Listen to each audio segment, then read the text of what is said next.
Bien, Dios les bendiga, buenas noches. Aquí estamos nuevamente en una entrega más, una reunión más de este extraordinario estudio con respecto del libro de Hebreos. Iniciamos un capítulo nuevo ya, tenemos el segundo capítulo. Hoy vamos a ver desde los versículos 1 al 4. Vamos primero a leerlo todos y luego entonces lo vamos a compartir como de costumbre. La palabra de Dios se lee en el nombre del Padre, del Hijo, del Espíritu Santo, y pedimos que sea el Espíritu Santo abriendo nuestro intelecto desde ahora y durante el transcurso de este estudio, y que sea el Señor revelando nuestras vidas de manera personal, todo lo que se necesita de nosotras para que su palabra se haga viva y eficaz en nuestras vidas en el nombre de Jesús. Gloria a Dios. Dice, por tanto, es necesario que con más diligencia atendamos a las cosas que hemos oído, no sea que nos deslicemos. Porque si la palabra dicha por medio de los ángeles fue firme, y toda transgresión y desobediencia recibió justa retribución, ¿cómo escaparemos nosotros si descuidamos una salvación tan grande, la cual, habiendo sido anunciada primeramente por el Señor, nos fue confirmada por los que oyeron, testificando Dios juntamente con ellos, con señales y prodigios y diversos milagros y repartimientos del Espíritu Santo según su voluntad. Gloria a Dios. Ustedes saben que junto con esto, la asignación que tuvimos fue investigar sobre los pasos que se requieren al momento de la salvación. Sabemos que cuando procedemos a aceptar al Señor como nuestro Salvador, en ese momento no necesariamente entendemos todas las cosas. El Espíritu Santo nos va tratando a nuestra vida de acuerdo al Espíritu Santo conforme a nuestra madurez. Sin embargo, con ese estudio que tuvimos, nos dimos cuenta que se necesita primero un arrepentimiento para vida, luego se necesita confesar esos pecados y se necesita aceptar el sacrificio por medio de la fe salvadora, de que no estuvimos ahí en el momento en el que Cristo se dio a sí mismo en un madero y luego resucitó, sino que por la fe lo creemos, y que eso que él hizo también nos avanza, nos alcanza a nosotros. Entonces luego, ya aquí, como nos damos cuenta de que este libro, como muy bien vimos, es dirigido a personas que tenían conocimiento de la palabra, entonces nos damos cuenta de que no es solamente para dar a conocer a Cristo al que no lo conoce, sino también para afianzar a aquellos que ya lo saben y que por algún motivo pues han vuelto en cierta pasividad con respecto de lo que es la persona de Cristo, pues darlo a conocer y fortalecer el conocimiento de Cristo y de su salvación. Así que dice en el versículo 1, por tanto es necesario que con más diligencia atendamos a las cosas que hemos oído, no sea que nos deslicemos. Y me llama mucho la atención porque parte de una de las palabras que yo subrayé al momento de estudiar esta parte fue la diligencia. Cuando una persona es diligente, hace buen uso, eficiente y eficaz del tiempo y de los recursos que tiene para alcanzar un objetivo. Así que de entrada ya nos hace prestar atención a este punto, partiendo de que en el capítulo anterior nos mostró todo lo que hubo en el principio, nos mostró todo lo que Dios, la manera en la que Él mostró a su Hijo a la alta creación, todo eso. Entonces, al decir que ahora nosotros debemos atender a las cosas que hemos oído, o sea, ya estudiamos una parte, la conocimos, ahora tenemos que ser diligentes en afianzarnos en esas cosas.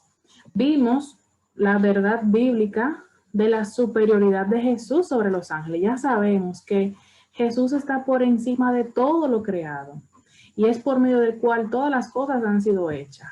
Entonces tenemos que ser diligentes en poner como por práctica eso.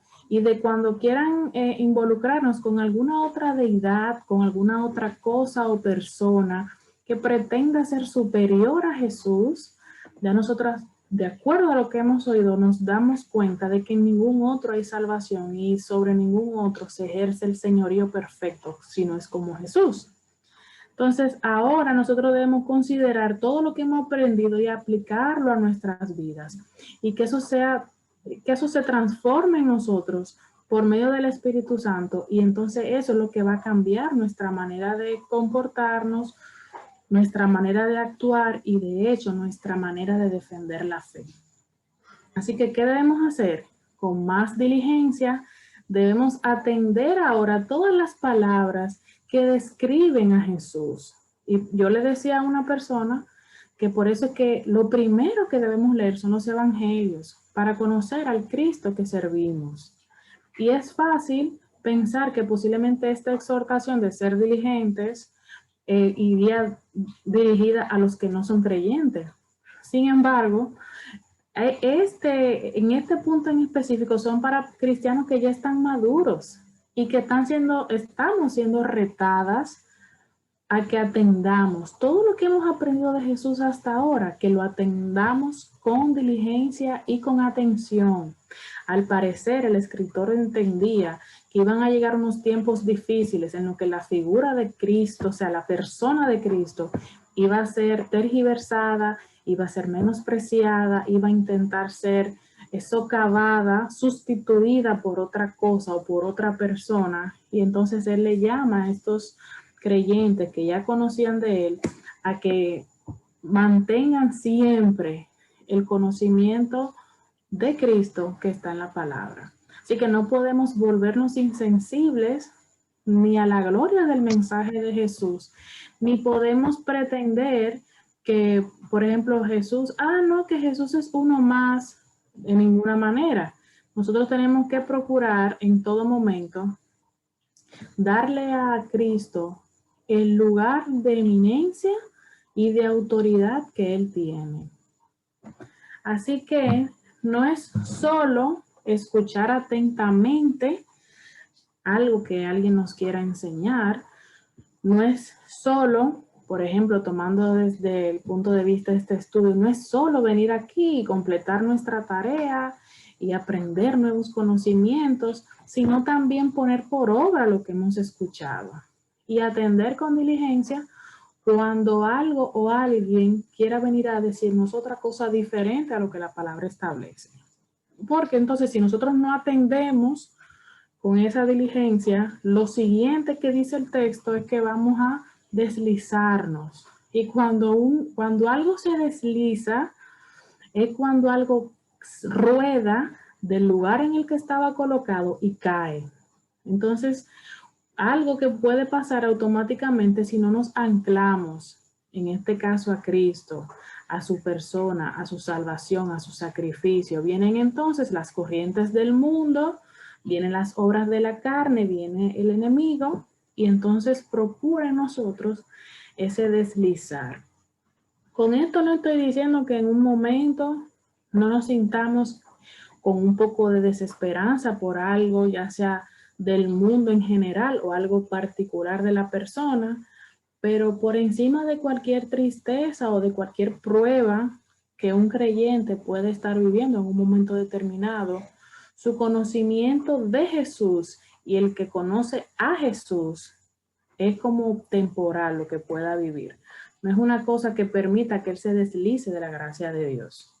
Entonces en el versículo 2 dice, porque si la palabra dicha por medio de los ángeles fue firme y toda transgresión y desobediencia recibió justa retribución, esa va conectado con el versículo 3, pero vamos a verlo por parte, porque dice aquí lo primero, que la palabra fue dicha por disposición de ángeles. Y de hecho, es extraordinario ver cómo Moisés, el escritor del Pentateuco, los primeros 5 libros de la Biblia, describe el momento de la creación. No sé si ustedes se han puesto a pensar en que él habla de todos los detalles y describe todo lo que surgió, por ejemplo, en los primeros 3 capítulos de Génesis, que son de suma importancia para nosotros sin él haber estado presente como persona. Ahí es que entra lo extraordinario de Dios de dar a conocer todos sus tiempos, todos sus planes, su futuro para con nosotros y que por medio del Espíritu Santo estos hombres de Dios nos permitan acceder a ese conocimiento revelado que está en la palabra. Así que si la ley fue entregada a Moisés por manos de ángeles, no haciendo referencia a que los ángeles hicieron el trabajo, sino que aquí vuelve y resalta que los ángeles están a disposición del pueblo de Dios. O sea, vemos cómo los ángeles a través de la historia fueron parte importante en algunas escenas de la historia y de hecho hasta mediaron en asuntos de la ley, y ahí están algunos de los textos bíblicos e incluso de los escritores. Cuanto más si fue entregado de manera firme y también como se vio que toda transgresión y toda desobediencia recibió justa retribución, ya que por medio de esa misma ley, Dios dio a conocer lo que quería, cómo lo quería, de qué manera lo quería y qué no le gustaba. Y toda transgresión y desobediencia en su momento, por medio de la ley, recibió la justa retribución. O sea, esto quiere decir que todo lo que fue dado por Dios a través de Moisés debía ser tomado en serio. Y ya empezando desde la alta creación que fue puesta al servicio de los ángeles, como el mismo Moisés, que fue la persona que por medio del cual nosotros ahora tenemos conocimiento de esa ley, nos da a demostrar de que todo a través de la historia que ya está establecido en la palabra debe ser tomada muy en serio, debe ser tomada con seriedad. Y una vez ya nosotras lo conocemos, al momento de ponerlo en práctica no podemos como menospreciar lo que ya Dios ha dicho, no, porque ya no estamos en la ley, ya estamos en la gracia. La gracia no es la excusa para el libertinaje. La gracia no es la excusa para dañar ese momento de gracia, ese destello de gracia que Dios pueda tener con nosotros, porque el que abusa de la gracia cae en desgracia. Gloria a Dios. Entonces dice, y toda transgresión y desobediencia recibió justa retribución, ¿cómo escaparemos nosotros si descuidamos una salvación tan grande? Y ahí me voy a detener. ¿Cómo ellos, o sea, estamos hablando, aunque estamos hablando en Hebreos, estamos hablando de asuntos que ocurrieron en la ley y se está utilizando el término de la salvación? Y me llama mucho la atención porque ellos, aunque no tenían el concepto del Salvador per se, porque aún Cristo no se había encarnado en un momento, ¿verdad?, de la ley, ellos sabían que necesitaban uno para que se hiciera efectiva esa restauración con el Padre. Y más adelante vamos a ver todo lo que los sacerdotes tenían que hacer, todos esos ritos y ceremonias para poder ser aptos delante de la presencia de Dios, porque ellos sabían que necesitaban ser salvos. Entonces ahora viene este autor y con el conocimiento de Cristo que tenemos, nos dice cómo vamos a nosotros a deslizarnos, cómo vamos a escapar después que hemos aprendido todo esto, que hemos tenido contacto directo con Cristo y que su Espíritu Santo nos ha revelado todas las cosas conforme a nuestra madurez. ¿Cómo ahora vamos a descuidar una salvación tan grande? La cual, habiendo sido anunciada primeramente por el Señor, nos fue confirmada por los que oyeron.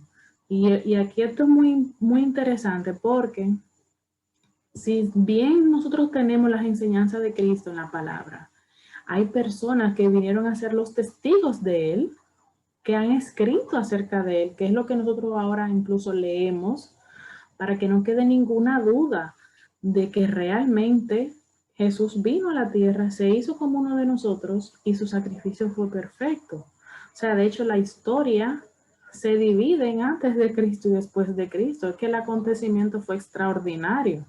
Entonces, ¿cómo después que todos sabemos todo eso, todos los que estuvieron involucrados, alrededor de 500 y pico de personas tuvieron la oportunidad de estar con él en el tiempo que él estuvo, que él resucitó y antes de él ascender, y personas, testigos oculares que estuvieron junto con él.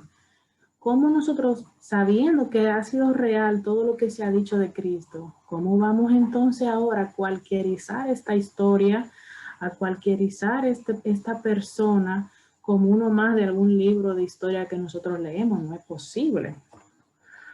Entonces, ¿cómo también nosotros podemos escapar? Bueno, cuando no tomamos con seriedad esta palabra que ha venido a nosotros por medio de las escrituras, o que no tomemos con seriedad la palabra que ha venido a nosotros a través de su Hijo. Si usted tiene una Biblia que usualmente dice palabras de Jesús en rojo, yo antes hacía un análisis con alguien y decía, si entendiéramos la magnitud de lo que implica que esas letras en rojo fueron textualmente dichas por Jesús, otro tipo de seriedad le daríamos a lo que estamos leyendo. Porque una cosa es lo que Él nos mandó a aprender y a conocer por medio de otro que fue inspirado por el Espíritu Santo. Pero una cosa muy distinta es lo que Él mismo dijo y que nos dio como enseñanza exclusivamente Él. Así que todo esto ha sido un mensaje superior porque viene directamente desde Dios. Fue traída por una persona superior porque nada más y nada menos que el Hijo de Dios. Todas las promesas que han estado encerradas en toda esta historia de la salvación. Y cómo nosotros vamos a descuidar o vamos a escapar de todo eso. Bueno, eso va a conllevar una mayor condenación. Porque de hecho, en Santiago establece que si nosotros, aún viendo todo esto y conociendo todo esto, obviamos o ignoramos esto, y él habla específicamente a los que se hacen maestros, bueno, sería algo bien triste y bien, de hecho, hasta difícil de digerir. Por lo tanto, mientras más usted conoce de la palabra de Dios, mientras más yo conozco y descubro acerca de Cristo, de su salvación y de todo lo que encierra el plan de salvación y de la humanidad, debemos estar mayormente ligados a Dios, permitiéndole que su Espíritu Santo nos guíe y nos ayude y nos fortalezca, porque no es lo mismo no saber y hacer las cosas por ignorancia, que saber las cosas e ignorantemente hacer lo contrario o dejar de hacer lo que nos corresponde hacer. O sea, es una responsabilidad muy grande. Así que ya ahí entra en el tema de que el descuidar, que nada más y nada menos que la salvación. Y la palabra descuidar viene de la raíz amelezantes, que también es utilizada en Mateo 22:5, por aquellos que ignoraron la invitación a la cena de las bodas. O sea que hay una oportunidad que cuando nosotros la asimilamos o la aceptamos, que es el conocimiento mismo de Dios, pero que luego lo ignoramos o lo descuidamos, pudiera ser un final no muy agradable. Y este mensaje que estamos nosotros analizando hoy, si bien es cierto que el libro trae temas para otras personas que no son creyentes o personas que no son tan maduras en la fe, estos primeros 4 versículos, no hay duda que es para aquellos que son creyentes, para aquellos que ya conocen y que han abrazado la salvación, aunque también para aquellos que no la han abrazado, para que sepan cuál sería su destino en caso de que no acepten a Cristo como Salvador. Y fíjense que Dios en su esencia no quiere que vengan a su Hijo por temor o por miedo, sino que vengan por amor. Pero esto no quita que nosotros digamos la verdad. Y es que el peligro está en que una persona que rechaza la salvación, que rechaza a Cristo, que fue el dador de la salvación, automáticamente tiene condenación eterna, y las personas deben saber esa parte. ¿Ok? Así que aunque haya dudas al principio, aunque haya cierta inmadurez, debemos primero procurar que la persona alcance la madurez necesaria para decirle esto, pero luego de que la alcance hay que decírselo para que lo sepa.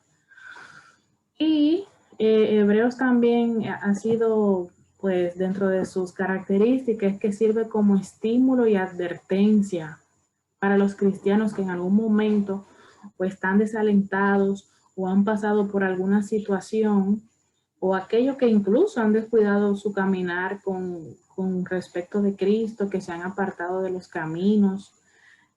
Es un mensaje, yo diría que este es uno de los mensajes más difíciles que pudiera tener Hebreos, pero aún dentro de lo fuerte que es el mensaje, vemos la misericordia de Dios, que da a conocer de que independientemente de lo que ocurra, necesitamos conscientemente abrazar el sacrificio de Cristo, abrazar su salvación y que por medio de esa fe salvadora nosotros permitamos que el Espíritu Santo trabaje en nosotras esas áreas que se requieren para que esa salvación permanezca siempre con nosotras. De nada nos vale ser buena en todas las cosas, conocer la Biblia, haberla leído 10 veces, recitar los mejores versículos e incluso los más difíciles, si al final nuestra alma se pierde. Y yo entiendo que esta es una entrega de análisis, de evaluación personal y de que no quita que usted en algún momento no pase por una prueba o por alguna situación de tristeza, pero que nada compita con su salvación. Un tesoro tan grande que le ha sido dado por medio de Cristo. Y en el versículo 4 entonces dice, testificando Dios juntamente con ellos. Y cuando hace referencia con ellos, hace referencia a Cristo, hace referencia a los hombres que dieron a conocer acerca de la misión salvadora de Cristo antes de que Él se encarnara, juntamente con esos ángeles que sirvieron como mediadores, como mensajeros en momentos determinados de la historia, y que ahora también testifica con señales y prodigios y diversos milagros y repartimientos del Espíritu Santo según su voluntad. O sea, ahora él agrega un ingrediente, vamos a decirlo así, ¿verdad? Un elemento extra o varios elementos, y también nos muestra que el Espíritu Santo también forma parte para testificar todo lo que Dios a través de la historia fue preparando, ese engranaje, ese plan de salvación que fue preparando y que fue efectivo con Cristo en la cruz y luego con su resurrección. Entonces, aquí cuando dice,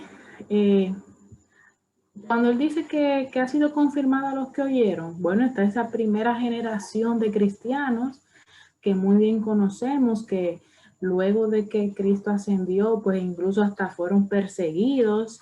Luego también habla del grupo que fueron los apóstoles, señores, porque los apóstoles tuvieron que dar su propia vida, y de hecho les animo a que busquen cómo murió cada apóstol de Cristo. No fue para nada fácil el que ellos manejaran y mantuvieran su fe en medio de momentos de dificultad. Y también esos testigos que durante el ministerio de Jesús, ellos vieron que Él era diferente a todos los que habían estado y los que habían pasado por ahí. Y que también decidieron seguir y entregar su vida a la causa de Cristo. Así que, aparte de que ya por asuntos del autor, establece que, por ejemplo, el versículo anterior puede ser que por eso no haya sido Pablo que lo haya escrito. Lo que sí nosotros aquí resaltamos es que no solamente los apóstoles, sino también todos los testigos de Jesús, la primera generación de los cristianos, aquellos que se mantuvieron en constante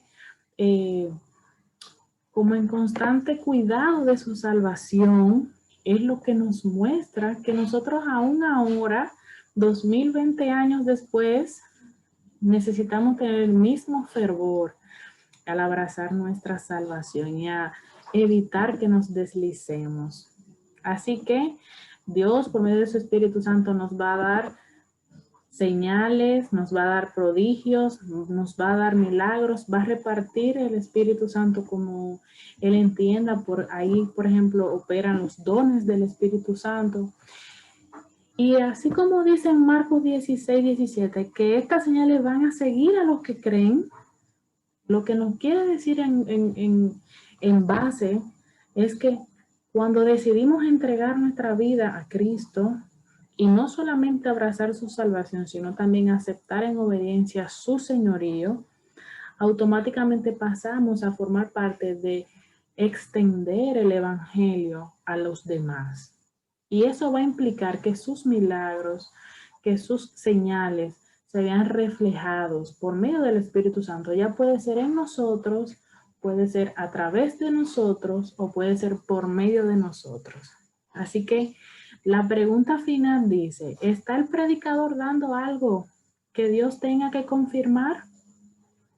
Cuando tú y yo hablamos que Dios nos ha mandado a hacer o a decir o a iniciar algo, ¿necesita Dios tener que estar en constante confirmación de eso que te ha dado para que hagas, para que digas? ¿O las personas van a darse cuenta por tus mismos frutos y mis mismos frutos que es Dios que está en el asunto? De antemano les digo y les comparto que todo a lo que Dios nos envía ya previamente ha dado los recursos que se requieren para poder alcanzar esa misión. Así que van a llegar personas que posiblemente no entiendan o no acepten lo que Dios ha depositado en ti o en mí, pero Él mismo se va a encargar de dar a conocer que ha sido Él el que te ha enviado, que ha sido Él el que te ha dicho que digas o que hagas eso. Por lo tanto, no debemos detenernos en si una persona nos acepta o no nos acepta lo que estamos haciendo, sino procurar que verdaderamente lo que estamos haciendo es lo que Dios nos mandó a hacer y que Cristo realmente está siendo representado, está siendo presentado a los demás como obra evangelística. Así que el Espíritu va a traer esos dones, esos milagros a través de su voluntad, de acuerdo a lo que Él quiere hacer, y no va a dar lugar a esos milagros fabricados, promocionados, ni inventados por el ser humano, que de hecho han hecho demasiado daño tanto a la iglesia, al pueblo de Cristo, como a los que aún no le aceptan, porque han visto todo un aparataje y toda una película con respecto de todo eso. Sin embargo, cuando nosotros le entregamos nuestro corazón al Señor y le permitimos que sea Él el que haga lo que Él quiere hacer, los demás van a darse cuenta y van a abrazar la salvación, porque dice su palabra que Él mismo es el que añade los que han de ser salvos. No es por obras de nosotras, no es por lo bonito que hablemos, no es por el conocimiento que tengamos de toda la Escritura, sino que es el Espíritu Santo que forma parte de la obra de salvación en la persona. Amén. Así que bueno, y antes de pasar al momento de preguntas y de análisis, para la próxima semana vamos a ver el autor de la salvación, que está en los versículos del 5 al 18. En la próxima semana vamos a ver si es necesario dividirlo en dos partes o si se puede dar en una sola entrega, pero lo más importante que quiero que ustedes traigan como respuesta puede ser un análisis personal.